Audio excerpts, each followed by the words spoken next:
Well, hello, and welcome to the Weekly Music Business Show. This is episode 2, December 14th, 2015. I am Chris. I am Dave.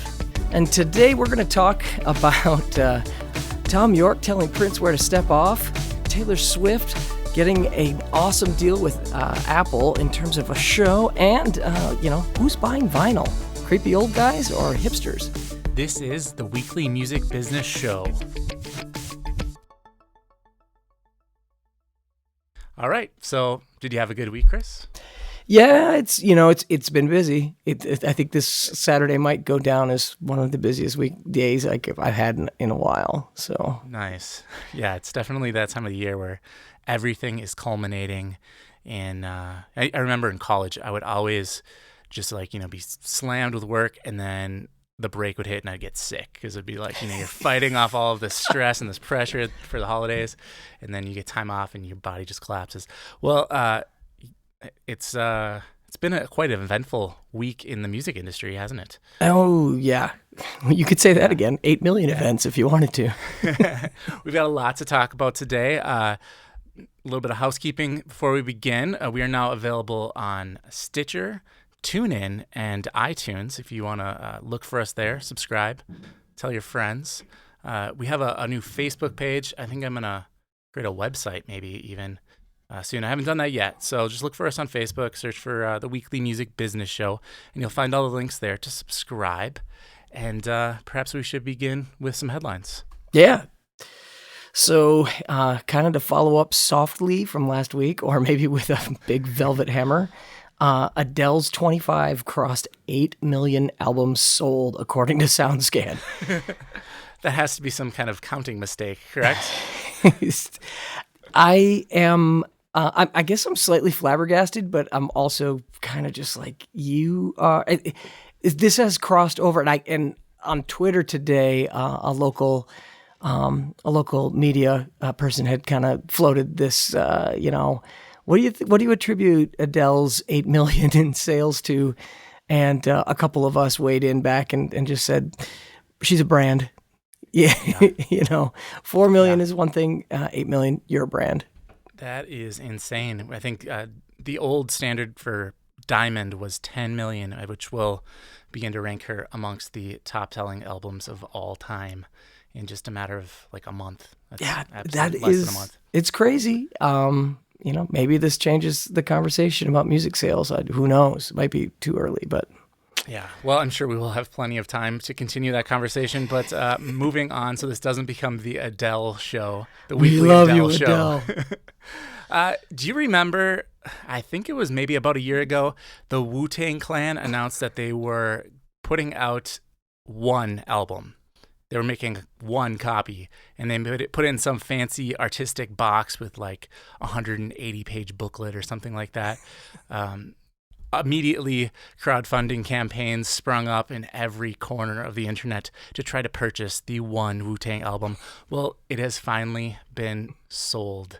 It sold for $2 million to another person you may remember from a bit more recent news, non-music related. It's that guy who he took the AIDS pill. I don't remember the whole story of what the name of the drug was, but it was a medication that people who had HIV or AIDS really, really needed, and then he took the price from I think like $13 and raised it up to about $7.50. The guy's name is that's no exaggeration. I know. It's like a million time inflation, which I guess it sounds insane to me. I've heard other people say, well, it's reasonable supply and demand.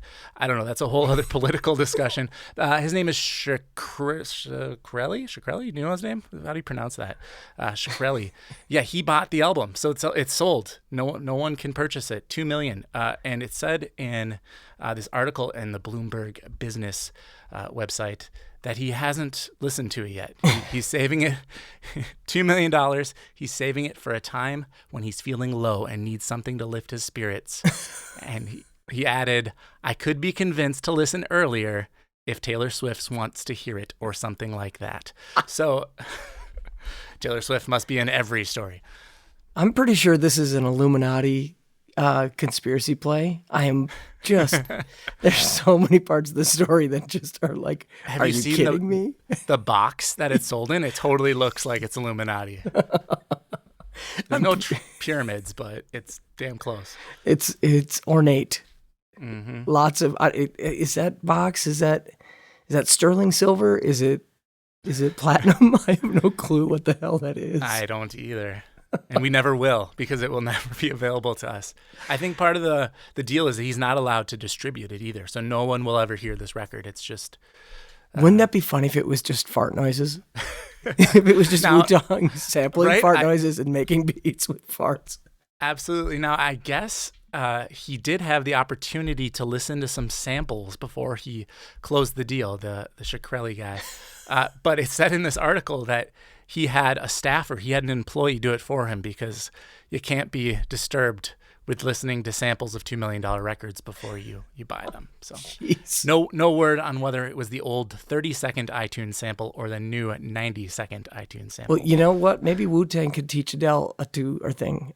Why can't I even talk in English anymore? I'm so flabbergasted by the story. You know, this is the ultimate windowing plan. You don't Yes. sell to anybody. You have one copy that you press, and it becomes super elite. You save so much money on marketing. You don't have to spend. I don't know. This one box Yeah. got carved by somebody. There you go. Nuts. Oh, so here's a story I keep drilling, trying to find the details on it, and I keep stumbling into dead ends, other than it's a story, which is Warner Music Group reports financials $23 million loss in the last 3 months. Yeah, that's not good news. And the only backstory that I can find on this is that this isn't their first 20 plus million loss in a quarter. They keep losing. It's, I don't understand. This is one of those things that makes you go, some executive somewhere in a suite somewhere in Los Angeles or New York just should go, you know what?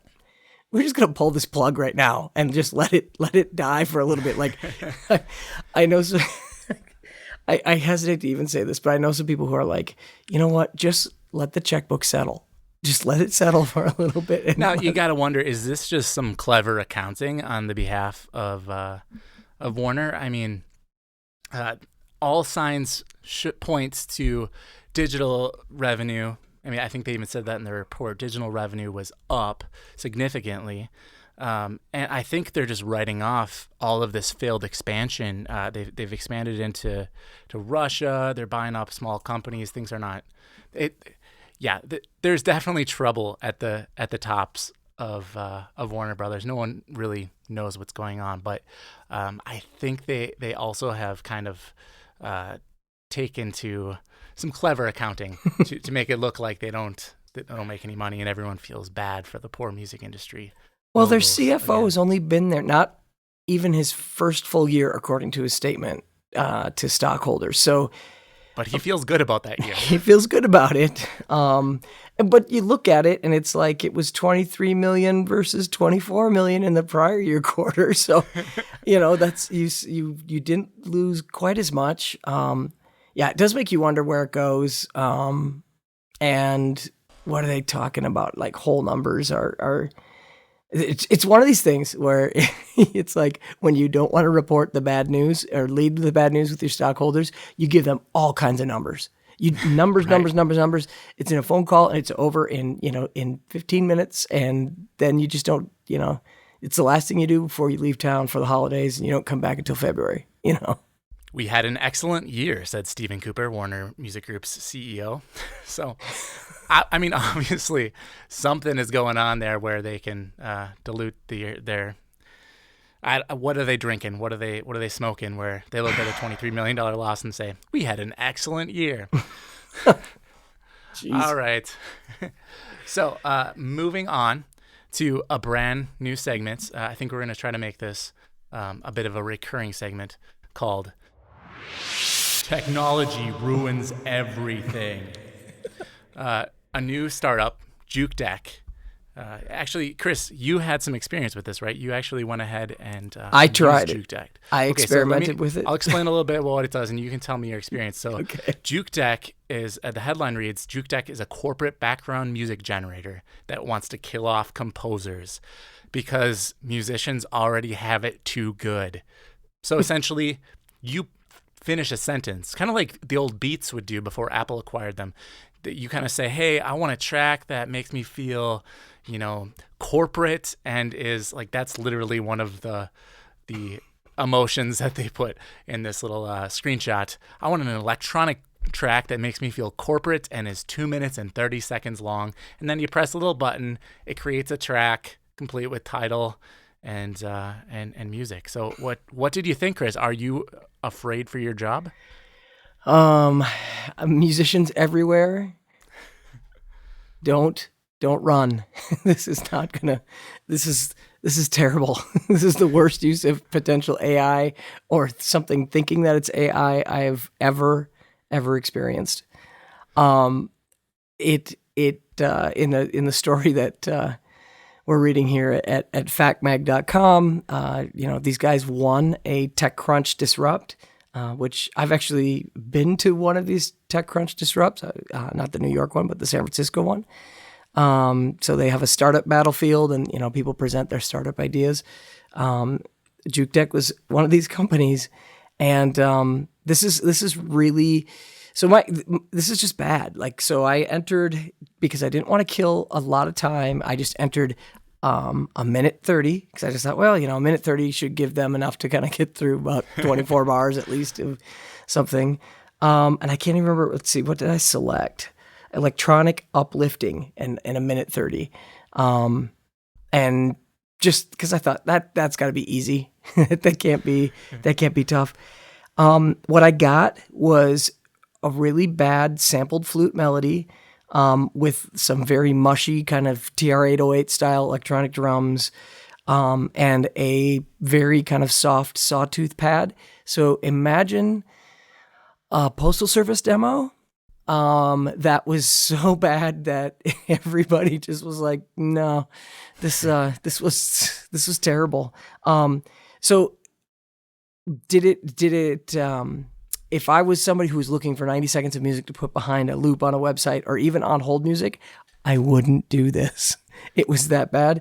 The melody had spots where it fell out of key, and I don't think it was intentional. It wasn't like, oh yeah, that's coolly like right. out of a major it's scale. A blue note. It was terrible. And then like there were some horrible tones in the accompaniment. I would just say JukeDeck, congratulations for getting some startup backing or some startup awards. Yeah, they fooled people, right? I mean, to win something like this is not that easy, is it? I mean, I have not been to a startup competition such as that, but I can get you to a TechCrunch Disrupt if you want. No, thank you.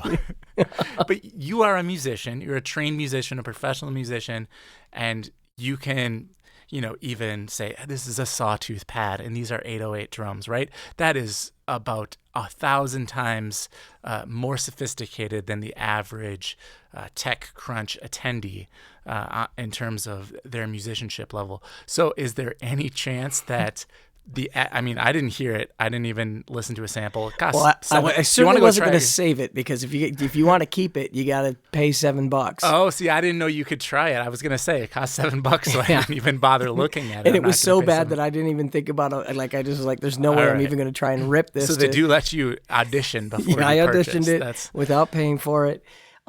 See, there's the difference. The drug guy that bought the $2 million album buys it without listening to it. You and I are going, oh, $6.99. I'm not paying for that.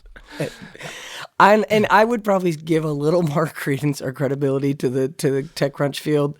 There are actually a lot of people who are passionate about music there, who like music, and who no doubt kind of know the difference. But this would definitely, this is one of those. This is a scenario where somebody says, "I've got a solution that you can automate." And you've got stockholders, or not stockholders, but you've got willing capital that is just looking for something that's going to be like the next big thing. So they're just going to punch it through, or people are going to vote on it because it sounds like a promising idea. This is a terrible idea. Juke Deck, I'm sure you guys have great hearts. I hope you have good hearts. But wow, this is for library music. This is bad. All right. Well, that wraps up Technology Ruins Everything. Everything. So here's a story from last week that I kind of made you include this. I don't even know if you care about it, but I love the story, but I don't care about it. and I'll tell you why you should. But go ahead, maybe introduce the story. I'll tell you why you should. It's very.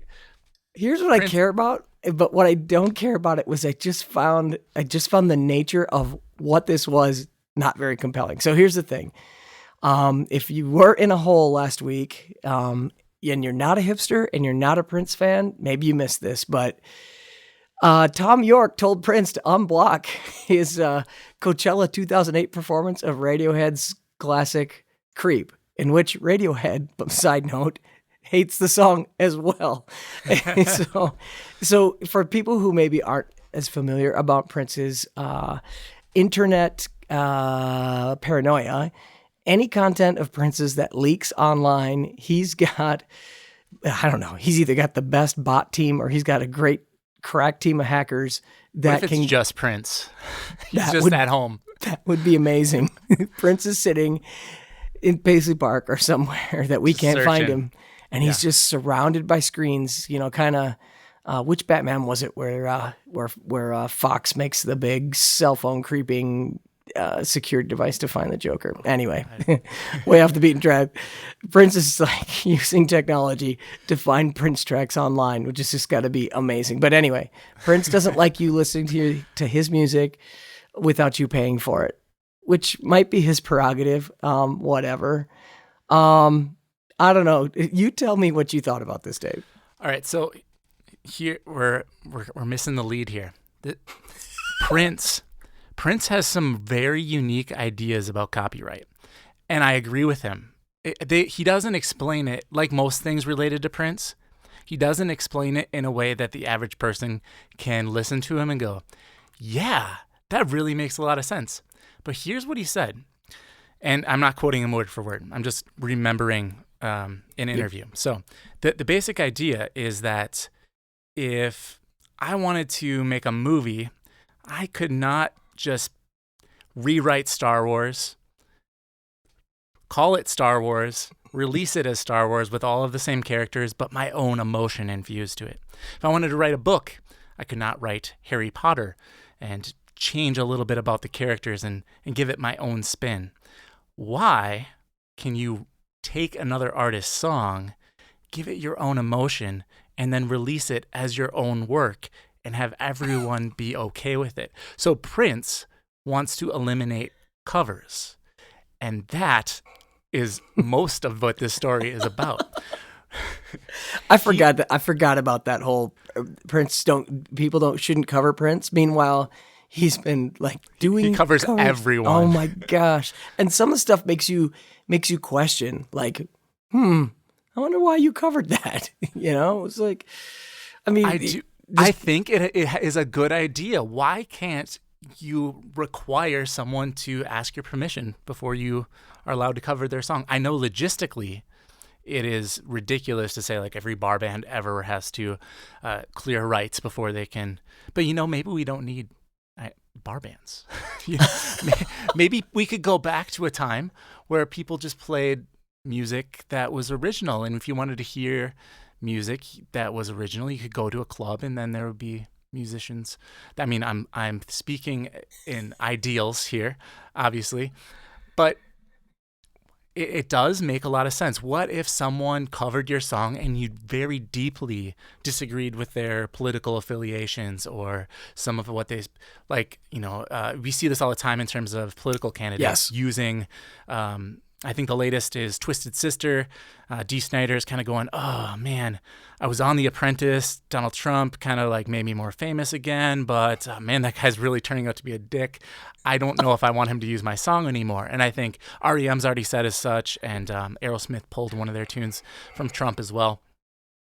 So you have to get permission to use it in some settings, but not all. Copyright is very confusing in that way. What? Imagine that, politicians who don't understand copyright law, or politicians who just want to skirt by copyright. Yeah, well, and it's not just Trump, right? I mean, in the last 8 years, there've been, Neil Young has had people take his music down. I think everyone's tried to use "Rockin' in a Free World," right? It's just like, I'm running for something. Let's use that song. That's a great tune, and and the way copyright law. The way it works is, once it's out in the wild, you can't control it. Pandora's out of the box, and there was a songwriting occasion where I had this is just the weirdest set of circumstances ever. I had a song that was going to appear on the same record, or on two different records that were released on the same day, and two labels that wanted to use it as a single, and it was a mess. And but the whole thing was, the only leverage that I had was I liked one of these artists a lot, and I didn't know the other artist at all, and I had the right of first use, because I was a writer on the tune, to say, if you can the artist that I like and make this difficult for her, then I'm gonna in turn make this more difficult for you. That's ugly and stupid, but that's sometimes that's what the business. That's what you got to do. I find it funny. What I loved was the dichotomy here that Tom York of Radiohead, who has his own sets of paranoias, some of them internet related, and Prince, who is, in that same category. They are on opposite ends of the spectrum in a lot of other areas, but they have these personality foibles that are terribly interesting. Tom York telling Prince where to get off and what to do, that gets my vote every time. I'm just like, go, Tom York, more power to you. And the thing is that both Radiohead and Prince have experimented a lot with internet and business models. And I just think it's hilarious that these two parties who are looking for all these different ways to potentially, make their money, make a buck, or work with their fans, end up like butting heads over a song that Prince does a one-off of, and Radiohead hates when people ask for them to do it. And it's 7 years old. This is from 2008. It's not like, Prince did this last week. No. And did you watch the performance? Yeah, I haven't seen it this go around, but I did actually see it before it was pulled. I thought you said you watched it live. No, I'm sorry. I've never been to Coachella, but I did see it when it was first posted and then pulled down. And from what I remember, correct me if I'm wrong, it wasn't particularly high quality recording. For my take, it is long and boring, and unless you were there, there's no context. I tried to watch, I tried to watch. I got halfway through the linked clip, and I was just like, get to the point, Prince. This is not your best work. It's like 8 minutes long, and I'm like, dude, I can't give you 8 minutes of my day. There was a time, there was a period of time where I was a big Prince fan. I think Prince has some, like the Beatles, he definitely has some different creative periods in his output. Yes. 2008 would definitely not rank as one that I really necessarily cared for, especially live. I could date myself, but I think for Prince, and this is me, Chris Heille speaking, but I think the era around 1999 and Purple Rain and up through like Under a Cherry Moon, I think those are great records. I think those are very interesting records. But after that, I'm just like, ugh, I don't really care. Emancipation was great. If you ever listen to the 3-disc set, I enjoyed that. That was probably the last one. What did you pay for that, and how did you acquire it? I got it at Cheapo, the used CD store, probably You mean Prince didn't go down to Cheapo on Lake Street confiscate them all? He doesn't have somebody there who's like, hey, if any of my work comes in here, it's not available. If you didn't buy Now, it this the is first not time. Crystal Ball. Perhaps you're confusing Emancipation with Crystal Ball. Crystal Ball, I believe, was like 5 or 6 discs, and that was sold exclusively at Best Buy for, over $100. But wasn't Emancipation. Crystal Ball like the one that you had to be like you got it way ahead of everybody else if you were a part of his fan club? Like you had the opportunity to buy it. That I'm sounds trying to remember right. how that went. And Emancipation was like 98 or so, and I think it was 3 discs. And it was, Okay. it was $20 when I bought it used, I think. ooh, that's still high for used. Yeah, but it's Prince, so This was back before. It was definitely before the iTunes Music Store era, so CDs were more expensive. Oh wow, go Napster. I can't find it anywhere. All right. So Yeah, imagine that. moving along, there's an interesting opinion piece in the Guardian by Bill Brewster. The headline read, "Vinyl sales may be rising, but have you seen who's buying?" Chris, do you own a record player? Are you a vinyl listener? I do own a turntable. I did not invest a lot of money into my turntable, so I'm not even going to mention what I have. But it's not a Crossley, and I did not get it at Urban Outfitters. So, Well, you could have fooled me. I called it a record player. You very coyly corrected me to turntable. I clearly do not have a turntable or a record player. Although I did get a Thriller Michael Jackson record player when I was 5 years old. That was my first musical.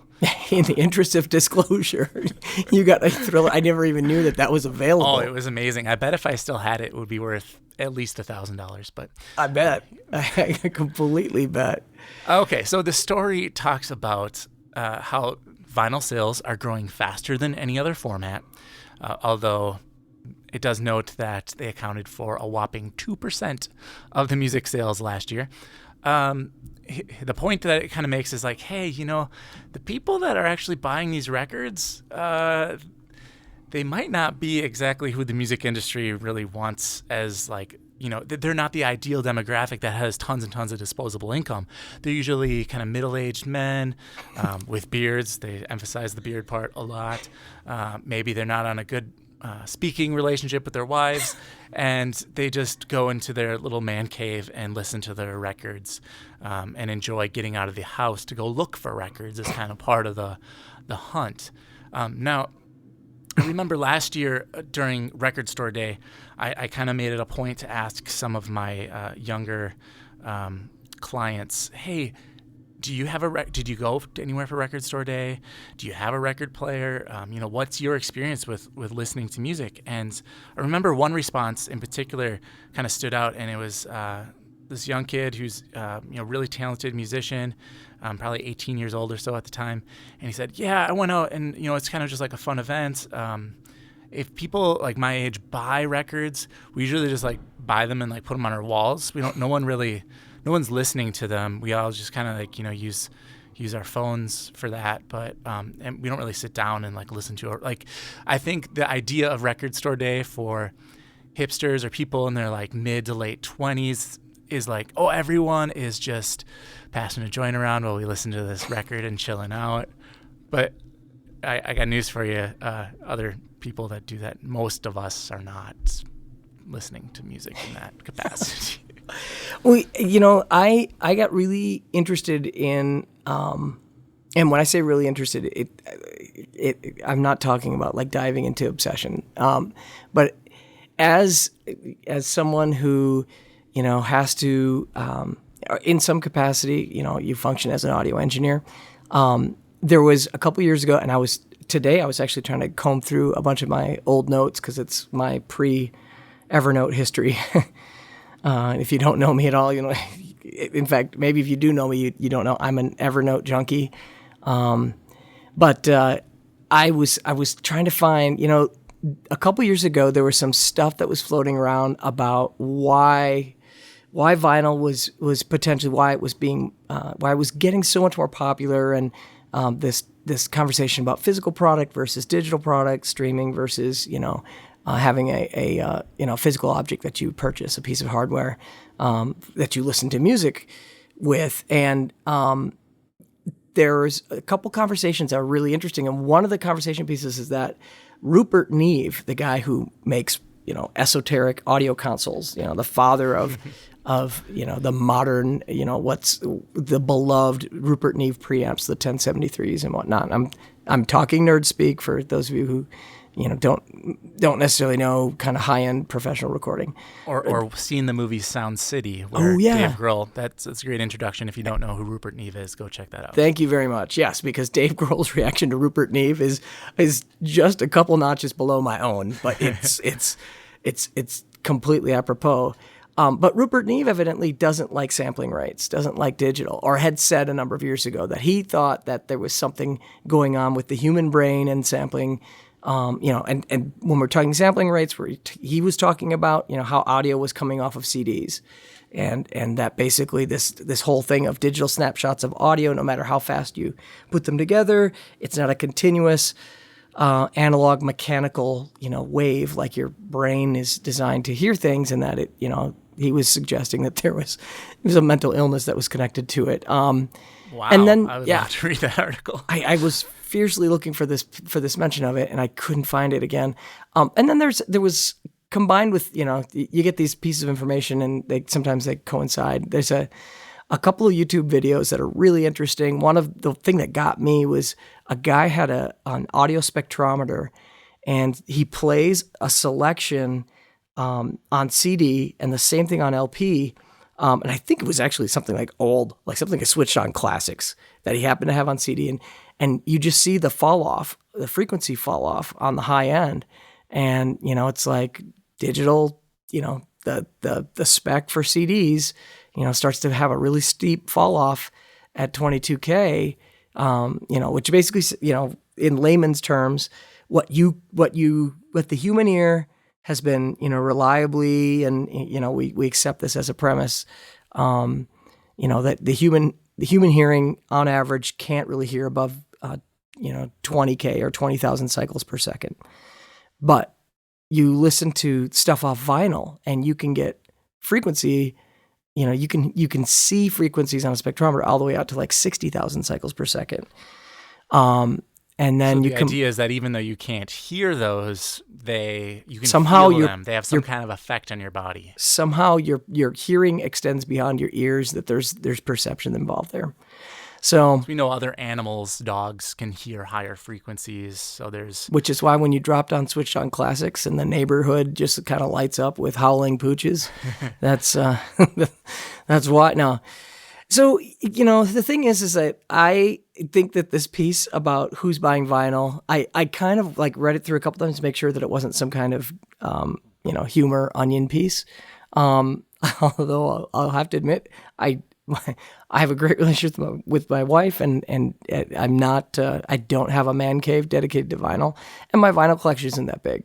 But I do buy vinyl for nostalgia, and I listen to vinyl for nostalgia when I have time. So what's hilarious for me is like, I can't go through, like, there are places that sell vinyl I'm not going to walk into, if you've got glass pipes in there, just forget that I'm never going to be your customer. Even if you have the $2 million Wu-Tang, disc in there, forget it. I'm not going in. But there is a place that I go to routinely, and I'm delighted by like stupid things that I find. I have bought new vinyl. And I will tell you, if you want a great vinyl experience and you are a music lover and you are a Beatles fan, I will tell you the thing to do is look up the mono pressings of Beatles releases that are now available in 180 gram vinyl. And even on my cheap turntable, they sound fantastic. And if you know any of the Beatles lore, you'll know that the mono mixes are the ones that George Martin and the boys and the engineers really worked on. The stereo releases that came here to the U.S. because Columbia requested them were kind of the throw-offs. It was like everybody left the room, and the assistants were like, okay, well, there's no really convention to do this, so we're just going to pan, track 1 and track 2, pan those left and right, and hopefully we'll get the lead vocal down the middle, which is not how they made those records. That stuff was made, most of those Beatles releases were made on 4-track. They didn't get 8-track until much, much later. So those records sound spectacular. And I would, and they're not even that outrageously priced. So you can go and buy Beatles mono. You get great quality, even for an average record player, and it's great. Otherwise, yeah, you know what?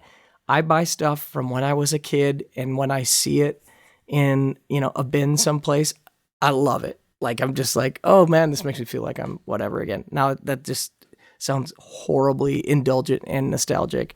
But sometimes it's really cool to find, you just forgot about a record or you forgot about a single, and then you find this, and it's great. The downside is vinyl has pitfalls, and a couple of pitfalls are like if you buy new vinyl, right? So I'm not going to mention the artist because I actually like this band a lot, and I just think this vinyl pressing is a mistake by their label. Their last record, pressed to vinyl, I'm not joking. It's pure distortion. And Wow.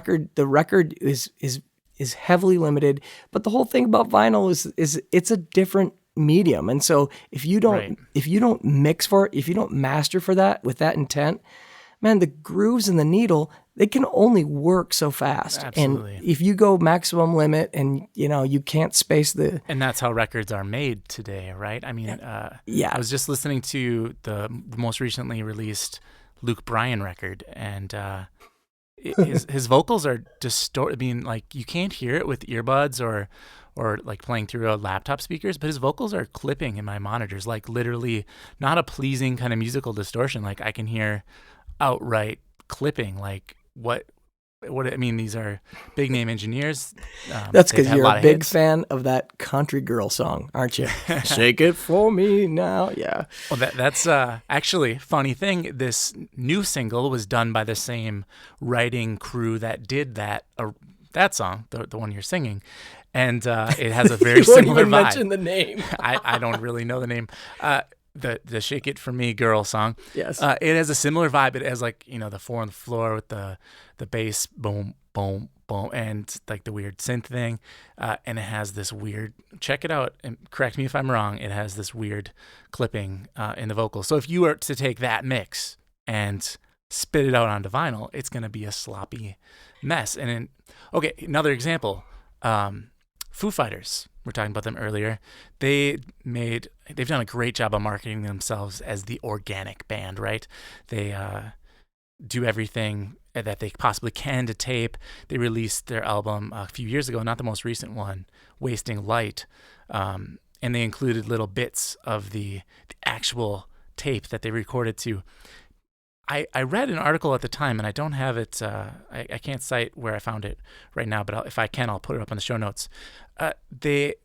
When they pressed the vinyl, they actually did a conversion in between, right? So they recorded to analog. I think they recorded a lot of the vocals to digital and then transferred it to analog. But that there's in the Wasting Light movie, there's a Pro Tools computer sitting on top of a Studer tape machine. So again, geek stuff. But why do they have Pro Tools running if they're tracking everything to tape? Anyway, in this article, they were slamming the Foo Fighters because they took their analog mixes that they did on this Neve console and then the mastering done in digital and then spit out back to analog for the vinyl. So you're not even getting the true, totally analog and yeah. And the purists were all like, burn them at the stake.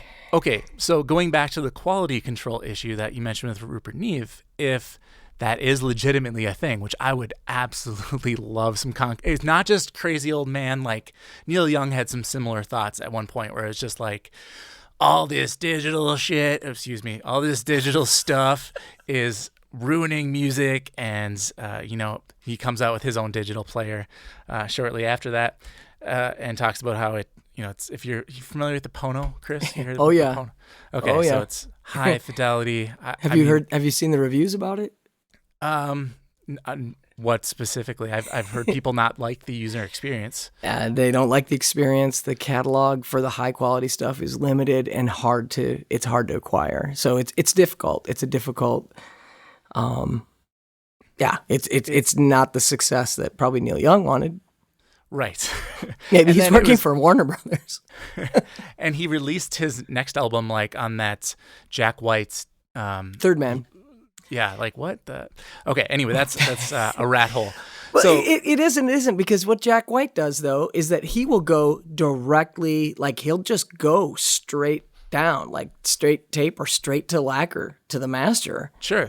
At Third Man in a number of different ways. You know, I mean, he's got a bus or a truck that does it. He's got it in his studio that does it. You know, but this is the conversation, right? Which is you can't take a medium, an older medium like an LP, and take something new like a digital master, something that was cut on Pro Tools exclusively with the intent that it was going to be digitally distributed, or the assumption that it was mostly going to be digitally distributed, and take that same master and just throw it through some plug-in someplace to take the highs and lows and then just put it on a disc.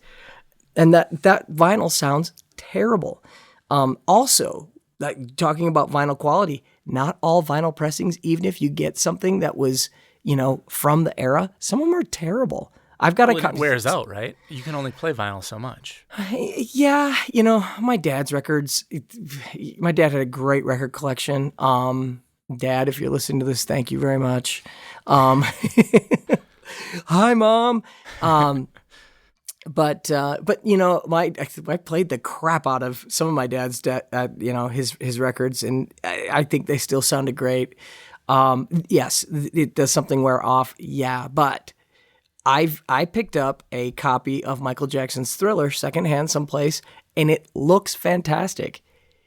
Put the needle on it. It's terrible. Like my sister had this record when it was new, and it sounded nothing like this. And it is just, I think there's this funny thing about vinyl, and we are down a rat hole. So I'm going to dig this all the way out. Vinyl is actually going to kill itself. This was something as part of a story, and I'm going to find this link and we can include it in our show notes that basically there are a finite number of machines that can press vinyl. Yeah. And they are not being replenished. And so the finite people who are now very old are literally like trying to like go, they run from Europe to the US to Asia working on these ancient machines. I'm pretty sure like I could probably do a Kickstarter campaign, get one of these old guys. And if you're out there and you want to do this, guys, let me know, because I'm pretty sure we could do this. But, basically to build new record pressing machines that actually, could take a digital master. All that being said, vinyl and its own popularity is wearing the machines out, and the people to do the maintenance can't keep up. Well, so it's like the more vinyl we sell, the worse it's going to get, because these machines are eventually going to all break down potentially. Another thing they mentioned in the Guardian piece was, and it's something I'd heard last Record Store Day as well, is that so many big name releases are coming out, are being re-released. The Eagles and the Bruce Springsteens are all being re-released on vinyl, that it's tying up these pressing plants so that the indie artists, the cool bands that's local and is just trying to release their record on vinyl, Record Store Day in itself like literally ties up these plants for 3 or 4 months out of the year, so that if you want to get your vinyl so that it's ready for your CD release show. It's funny we call it a CD release show because no one releases it on CD. But if you want to have it done in time, you've got to plan almost 6 months to a year ahead of time because of all this silly Record Store Day. I mean, I'm glad for the record stores. I'm not trying to say don't support your local music store. If you want to buy music, go buy definitely. But it is this interesting thing where there's this weird retro crossing point, and I will definitely say there's a difference and even my kids know that there's a difference when they're listening to something digital versus vinyl.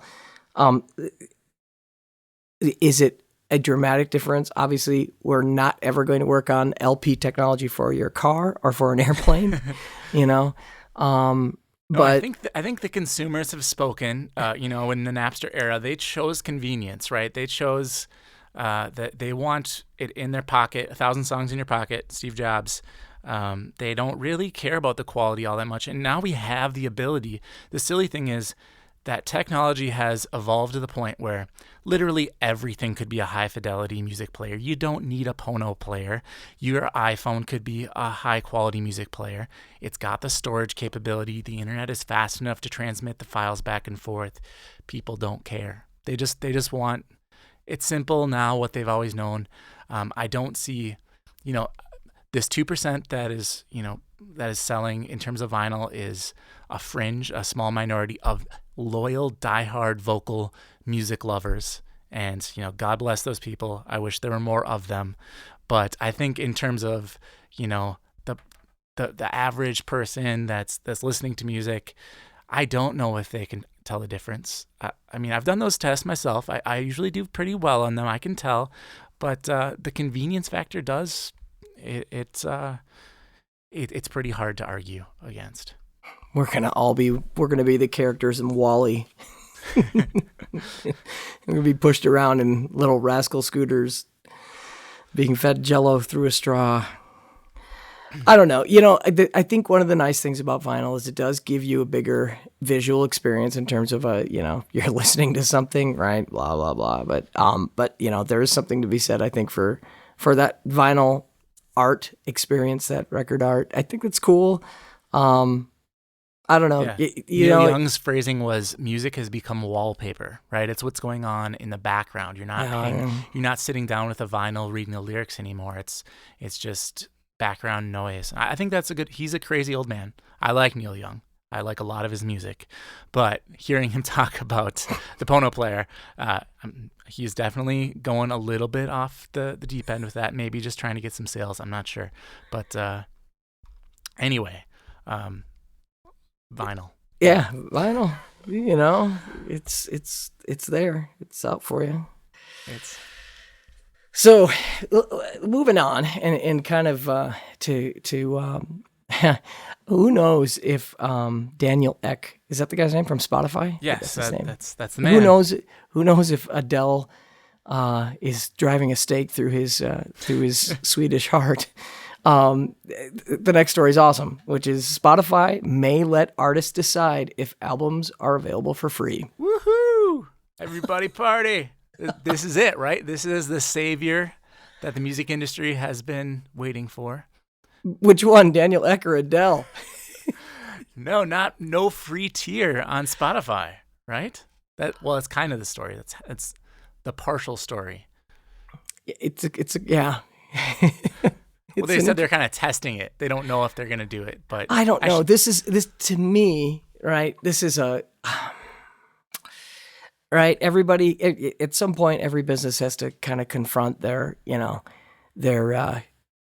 mission statement and see if it still applies. And Spotify hasn't been around very long, but maybe they're already challenging. Well, longer than most, right? Spotify's been around, over a decade, I believe. Not in the U.S. Has it been that long? Not in the U.S., but yeah. Not in the U.S., in but Europe. yeah, I think they. I can try to find out here quickly, but they've been around a while. So if you haven't quite gotten the context around what we're saying, Spotify is potentially going to allow artists to charge for an album release, instead of just putting it in their catalog and making it available for free. It's a paywall, right? It's windowing, or it's a paywall for some content. I don't know, Dave. You tell me how successful or unsuccessful, or what you think this is going to achieve or hopefully accomplish, or how is this crossing the Rubicon necessary for Spotify? All right. Well, quickly, I found that they were founded in April 2006, so 9 years ago. They've been around a while. Okay. They have had enough time to sort this out. They have 75 million users, I think, right now, and I believe at last count about 20 million were paying subscribers. That number may be incorrect. I'm pulling that. Of which I am one. You're a Spotify user, all right? I was a Spotify user since the day it launched until Apple Music came out because I like talking to my phone and telling it to play me songs. The Siri integration on Apple Music is definitely the killer feature for me.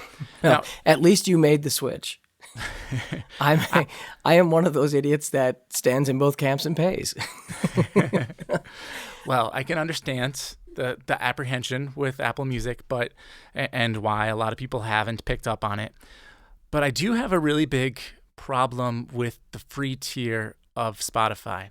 And in fact, this was one of the early conversations that led to the creation of this podcast, that I think we had a little bit of a friendly debate going back and forth one day on the interwebs. There really isn't an equivalent in any sort of other streaming industry, in terms of, books. You can't have all you want. You can't even have all you want books if you pay for it, as far as I know.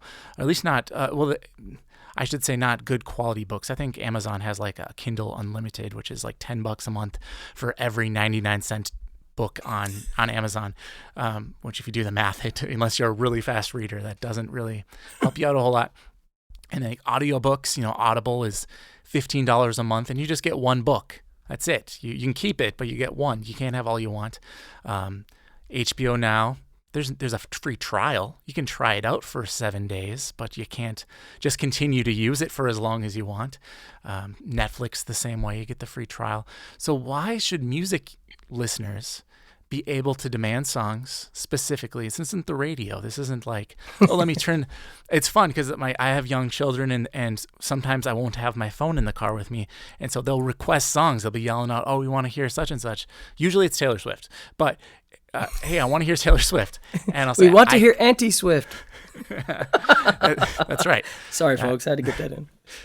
And my sister is not in the car with me, and she can't just sing right there. So I have to explain to them, hey, look, this is the radio. This is what it's like when Daddy was a little boy. We have to wait. We have to just listen to whatever they're playing. And if we don't like it, we can try one of a few other stations. But not everything is on demand. So how is Spotify duping the entire music industry into letting them, I kind of know the answer to this, but into letting them have access to the entire catalog for free, basically? I mean, they're not paying much in terms of royalties for the freemium model.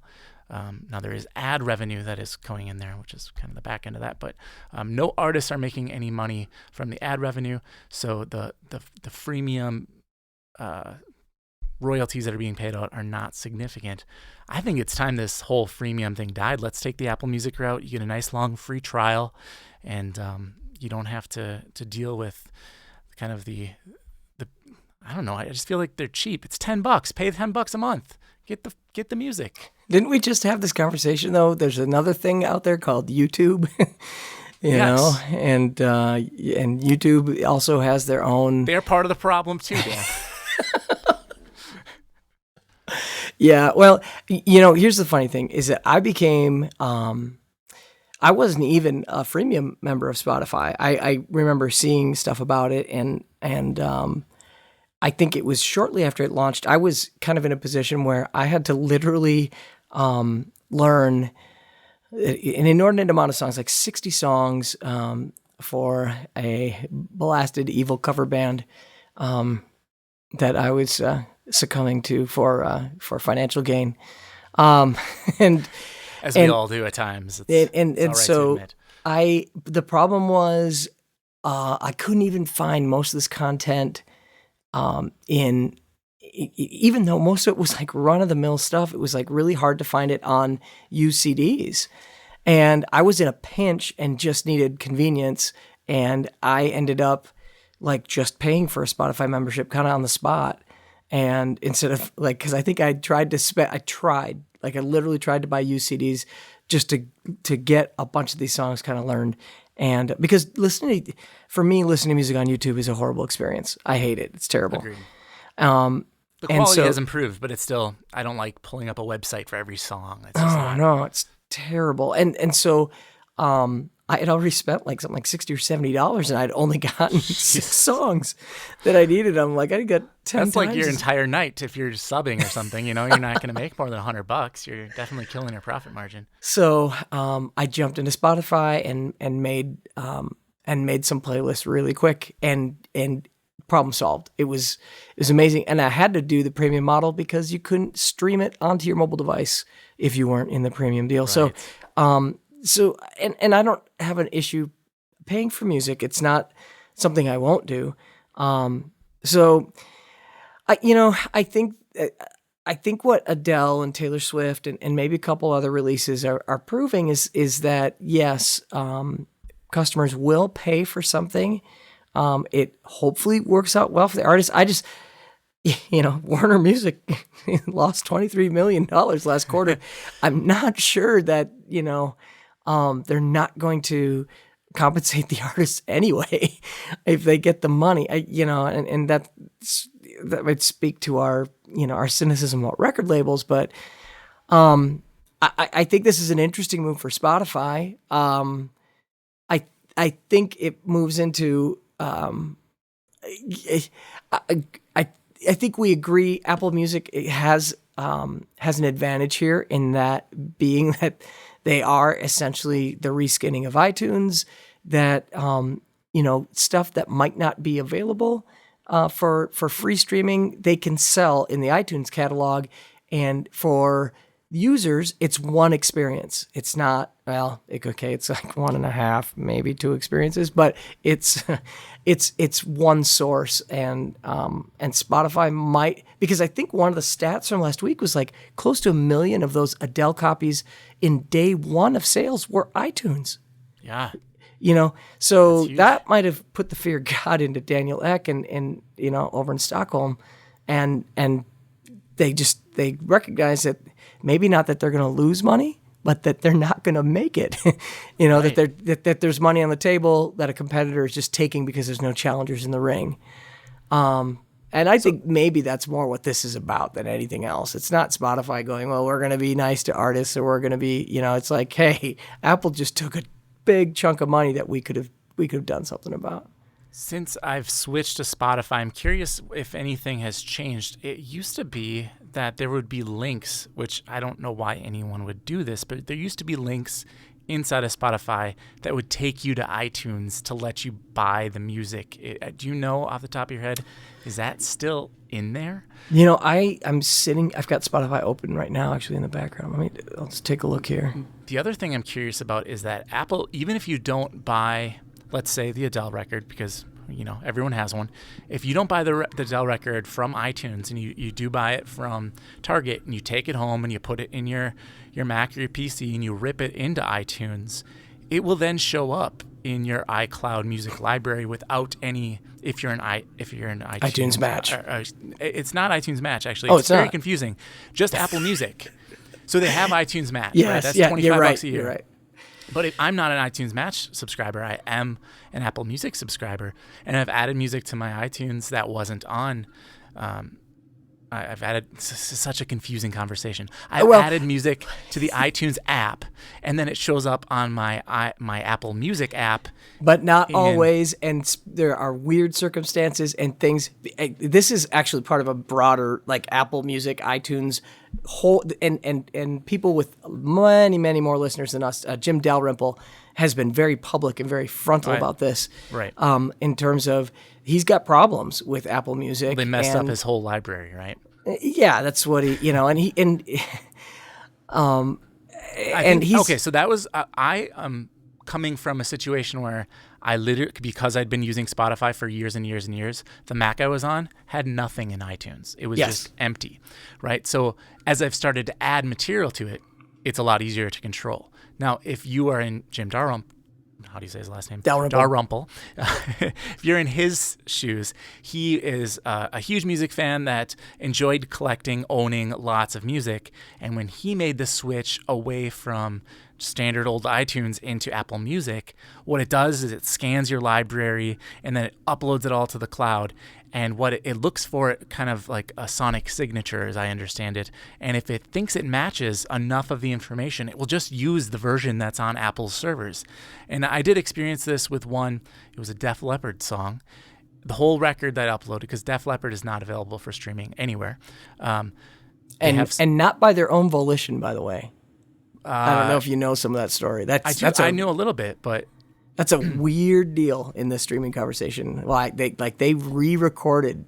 Yeah, they went to go back to the studio and re-record like Pyromania and Hysteria. Only select songs though. They have like Pour Some Sugar on Me and Hysteria, the song, not the album. Yep. Like 2 or 3 songs are available for streaming, and then it's not as good. They didn't get Mutt. They didn't get Mutt Lange in to produce. They just did it's an okay version. But it's not. Anyway. Because he was like, boys, I sold your sound to Shania. That's right. And now Nashville's eating it up. So anyway, back to the iTunes thing, right? If you were to do that, I got a live version where the rest of the record was intact. One song was a live version. And don't judge me on listening to Def Leppard. It's not what you think. But it was really a weird thing. I was like, well, why? It got everything except for this one particular song in the middle of the record, so it wasn't like an add-on track or anything. It just all of a sudden shifts to live, and it really kind of it did piss me off. And so if they did that to my whole catalog, if I had been, I have a collection on iTunes. I ripped all my CDs. It's on a hard drive somewhere in my garage or something. But so getting locked up by time.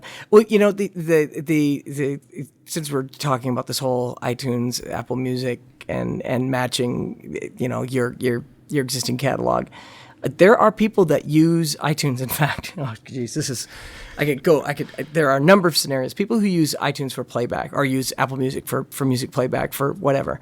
I know someone who owns a dance studio, and she runs, her productions off of, her iPad. And I routinely, because they get music from a number of different sources, and inevitably, the people involved at the production sometimes are skilled and sometimes they're not. And so sometimes they just throw up a fader at a mixer, or sometimes you don't even get a fader.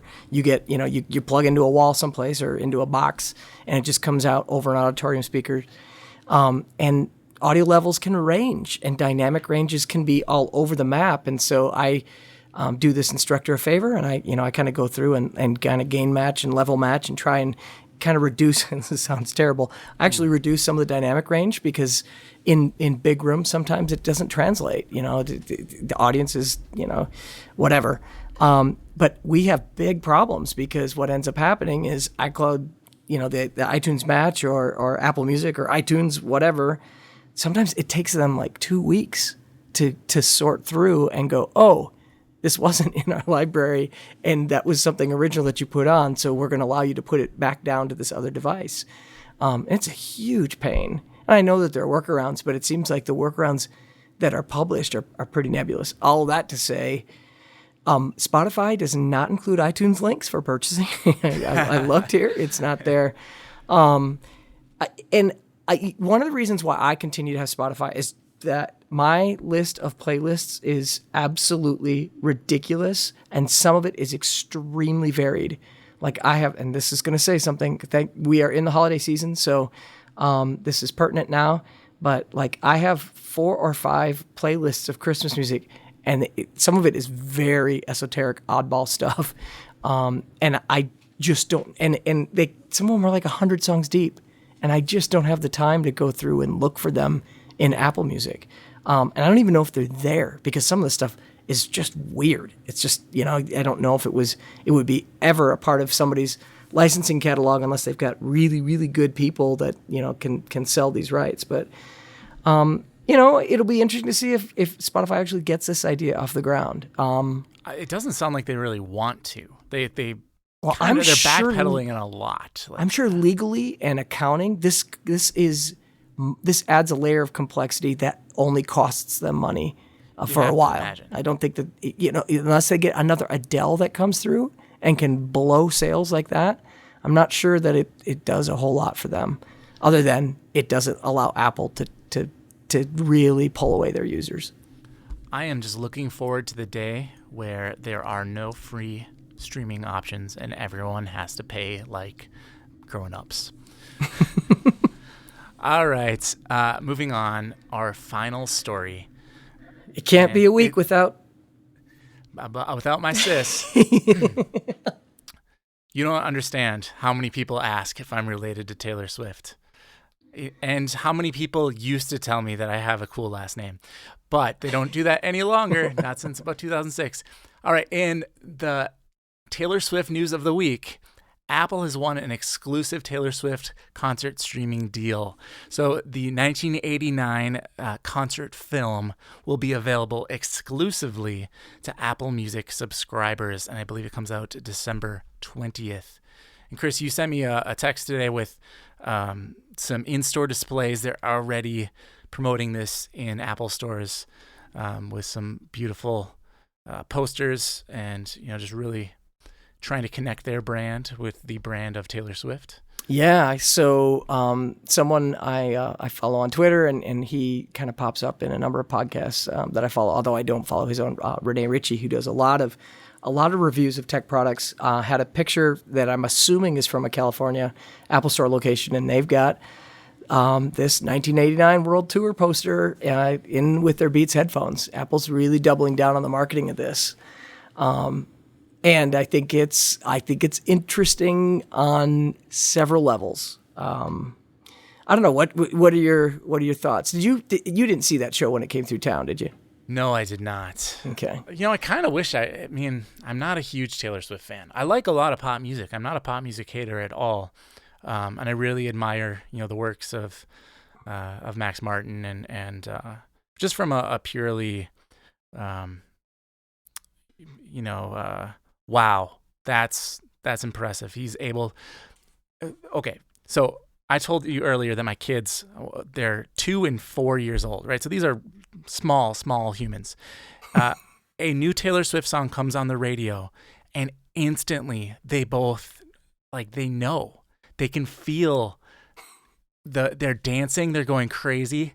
I don't understand what kind of psychological penetration Max has with his productions, because all of the hits are the Max tunes, right?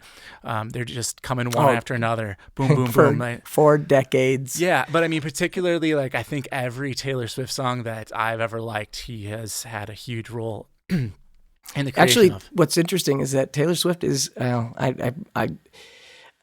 this comes out of a book that I recently read a couple months ago, but Taylor Swift is actually one of the few female, primarily vocalists that Max Martin actually has respect for, in terms of he looks at her more as his peer, which says a lot about Taylor Swift.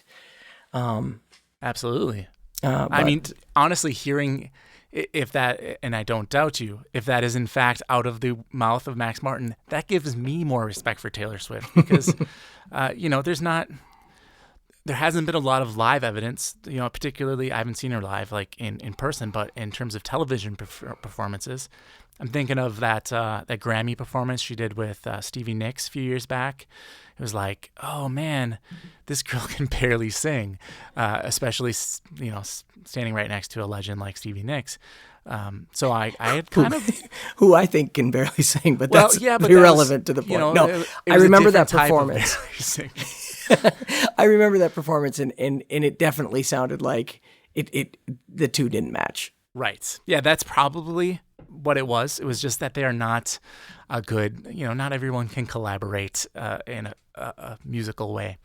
But in terms of this whole release in Apple, it's it's exciting to me, actually. I want to see Apple make more content. You see people HBO obviously is huge in the content business.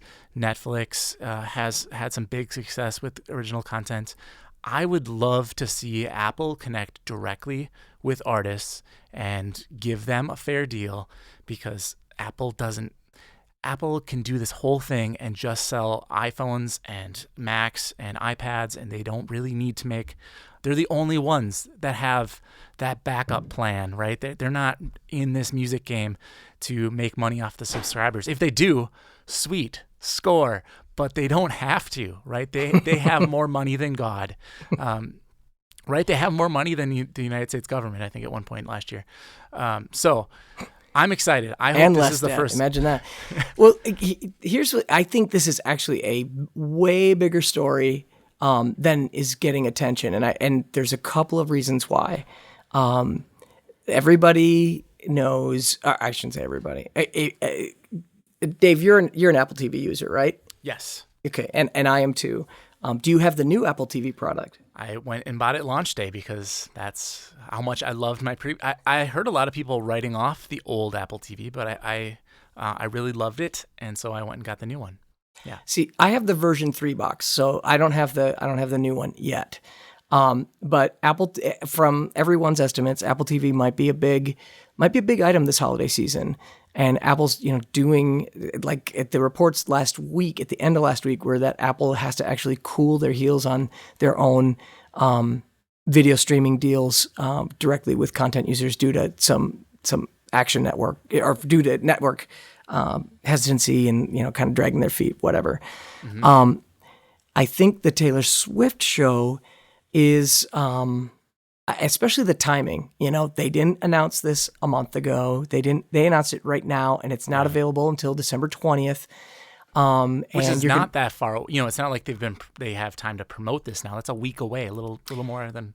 But that's Apple's specialty, right? Is like taking no time to promote something and making it absolutely. It's the internet. You don't need time, right? Yeah. Well, especially if you can get buzz. Right. So I think this is a big play for Apple TV, because I think it is going to give, for people who are opening new Apple TV boxes and may either be Taylor Swift fans or have family members who are Taylor Swift fans, this gives them that 1989 experience without forking over the massive ticket prices. And from everything I heard about, like show reviews and people who were at that show, they said this was otherworldly. This was a different experience. To me, it's excellent promotion. It's obviously, like you said, excellent content for their format. What behind the scenes is amazing is, do you know who the major tour sponsor was on the 1989 World Tour? No, I don't. Xfinity. Oh, that's and do you know who had a behind the scenes 1989 World Tour, on demand pay-per-view thing going on for most of this last year? Well, I'm going to have to guess. Xfinity. And so the fact that Apple was able to kind of snatch, and obviously Apple can do this because they have muscle. Like, if you're Taylor Swift and Comcast Xfinity comes to you and says, we can do X for an exclusive, Apple can come in and say, well, we're going to do X to the 10th power. What do you want? Although I don't know that Apple would ever cut that deal. It's just, there's so much here that makes sense. And obviously, if she's got signage in Apple stores, that is something artists worldwide would kill for. I mean, they would cut off limbs, to get that kind of exposure. So I think this is a Taylor Swift awesome isn't exactly starving for exposure, right? She's a pretty big. I mean, I don't know how many Twitter followers she currently has, but it's in the tens of maybe even 100 million. I have no idea. Yeah, but it's a lot. You couldn't. I mean, you could take any artist and maybe with the exception of Adele right now, anybody would say, "Oh, you want to take and make a 2-foot by 2-foot poster of mine and put it next to Beats headphones?" Yeah, I'll do that. I think this is an interesting deal, and like you said, I have suspicions that Apple is trying to tie tie some allegiances up in the content creation realm a little bit more, because they have all this back end. And now they have the know-how, right? They've got Dre, they have Reznor. I mean, there's not. Well, I actually think that Beats deal was more about getting Jimmy Iovine's behind the scenes muscle than anything else. And I could be completely wrong. Don't put him wrong on the stage again. I don't know if you saw the keynote, but oh god. Well, how many guys do you know that can get deals done that you would feel comfortable putting them up in front of people? I don't know. But I mean, those guys, are the guys that you're like, I love you. I got to have you around. don't. But if I can, I'm going to have you come through the back door, okay? Absolutely. Okay, so you mentioned the Apple TV thing actually in the original text when you sent me that artwork, and then again here during the show. And since you haven't used the 4th gen Apple TV, I'm curious. As far as I can tell, there's no music videos on the Apple Music app on Apple TV. It's purely audio. If you use it on, this is the brilliance of Apple. Somehow they do these things and yet people still love them. If you use it on iOS, like on an iPhone or an iPad, and you go and you find music videos, right? It plays music videos. Yeah. On the Apple TV, where you might want to see some music videos, at least as of right now, as far as I can tell, and I could certainly be wrong, but as far as I can tell, it just plays audio. And they just recently, like last Tuesday, I think they did an update to the Apple TV so that you can use the Siri remote to say, hey, Siri, play me some Taylor Swift, just like you do on your phone, and then it plays on your Apple TV. And they also added the remote app that they took off. So there's a lot of functionality. That's another story, but there's a lot of functionality that was missing from the 4th generation Apple TV. I was all pumped. Oh, I kind of miss my 3rd generation Apple TV. Well, the funny thing about that remote app, and this is truth and disclosure, I work with a developer that develops some stuff that interfaces with Apple products. So I have no inside knowledge, ladies and gentlemen. So it's not like that. I just happen to be in touch with a lot of people that talk about Apple. But John Gruber at Daring Fireball a couple weeks ago had said that his suspicion was the Apple remote app, the iOS app that you can run from an iPad or an iPhone, was not going to come to the Apple TV 4. Because it was largely the work of one guy at Apple, and they kind of begrudgingly put it in the App Store. And surprising to me, like, I guess people aren't fans of that app. I prefer to use that remote app than using the supplied remote. Well, what really sucked was, you're getting this new Apple TV and you got to input all these passwords, right? You're signing up for your classic, Netflix, your Hulu, and you have to go through and manually type in, hopefully people now have rather complicated passwords because internet security is a real big issue. And you're kind of just encouraging people to put the stupidest, easiest to crack password possible. So the fact that they updated, and they did, I think Phil Schiller made a statement, I believe it was him who said, okay, so we're going to come up with a new Apple remote app next year that's going to incorporate all of the features of the Siri remote, but they kind of updated the old remote app to get people by until that point, so we can and the funny thing is that they it required the update to the operating system. That right. It was like there was something that which leads me as someone who knows some of that back end development. You go, oh my gosh, that means there's some framework in there that they might have thought they could just obsolete and ended up having to bring it back in and make sure it didn't crash anything, but. So yeah, I would really love to see music videos on the Apple TV. I think that's a no-brainer, and hopefully they do that soon. So do you use are you a subscriber to I'm going to get this pronunciation wrong. Is it Kello or Quello? I am currently a subscriber. I believe I turned off the renewal, which will end tomorrow. I've had it for about 3 or 4 months now. Yeah, what do you think of it? Man. This is just going to be so condemning. I've been paying for that subscription for probably over a year, maybe close to 2 years. I've maybe watched 3 things on it. I got it, and I watched the Eagles documentary, which I'm not an Eagles fan, but I saw this thing, and it was like, oh my, it was amazing. I loved it. It was a great 4-hour documentary about the history of the Eagles, and they had footage from day one. They have great video footage, and all the guys are there doing interviews and commentary throughout. I was telling some of my friends about this great app, and you got to check it out. There's so many great concerts. And the next few days, I watched a couple more concerts, and then I was like, okay, I don't want to watch anymore. There's nothing left that I care to. Yeah. 12 Gorilla concerts, 16 Shakira concerts.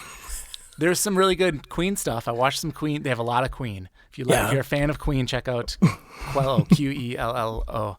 But I don't blame you for kind of just like letting the subscription lapse. Quick tip: in the new Apple TV, they have a nice feature that lets you manage those subscriptions right on the Apple TV, so you can toggle them on and off. So they just they have upgraded that now. Just add music videos to Apple. Oh wow! See, now I'm just gonna have to sneak over to the Apple Store and try and grab one under the radar before my wife finds out what I've done. All right. I think that's it, right? That's our last story of the week. All right. Yeah. So we're going to try a new little feature this week, and that is a pick of the week. So we're each going to choose something either musical or non-musical. It can be whatever you want. Chris, I will let you go first. What is making your world go round this week? Okay. So this is going to be extremely music nerdy. In fact, extremely guitar nerdy. But I feel like I have to do this to, I don't know, I'm expunging some guilt or something. I spent the most money I have ever spent on guitar pickups ever to get these pickups made by Kinman. And if you go to kinman.com, that's KINMAN.com, Kinman makes... They don't call them noiseless. They don't call them humbucking. They call them zero hum pickups. So if you've got Fender guitars, if you've got a Strat, you've got a Tele. In my case, my issue is that I recently bought this Jazzmaster that I absolutely love. I'm unfortunately very late to the Jazzmaster game. So hipsters everywhere can, just tell me, yeah, old man, yeah, thanks for showing up the party. It's cool again. Don't worry. It was cool when Kurt Cobain played them, and now it's cool again. So you're right on time. So okay. Anyway, Jazzmasters are notoriously noisy because of the way the pickups are fashioned and oriented. And I love this guitar. This thing, it's the first new guitar I've bought in a while. At some point, I might actually plug this guitar as well because it's a sleeper and it's killer. But the pickups were noisy, so much so that I was playing one night in less than stellar electrical conditions, and lead singer looks at me like, what's feeding back? And it wasn't anything. It's just the single coil noise. So anyway, Kinman does something different. These are not low impedance pickups. They are not humbuckers in the traditional sense. If you read their story on their website, they do something completely interesting and different. I didn't take a picture of them outside of the pickup cover, but you can physically see that these pickups are doing something very radically different, from a traditional pickup.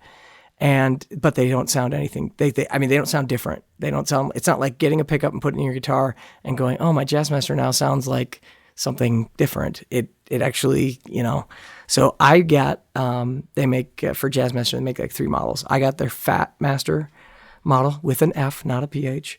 And I got 2 of them. I installed them. There's nothing special to doing them. They showed up a couple of days early, which was amazing because they come from the Philippines. He's an Australian, but he moved his operation to the Philippines for, I don't know, you can read his story. I don't want to get it wrong. But amazing. Like, played down at a club here in town for a corporate event on Saturday night and was telling the front of house guy about it. And he was just like, you're kidding me. Like, I had everything turned up, pedals, just dirty pedals operating and on, and there was no hum. So it was just like killer.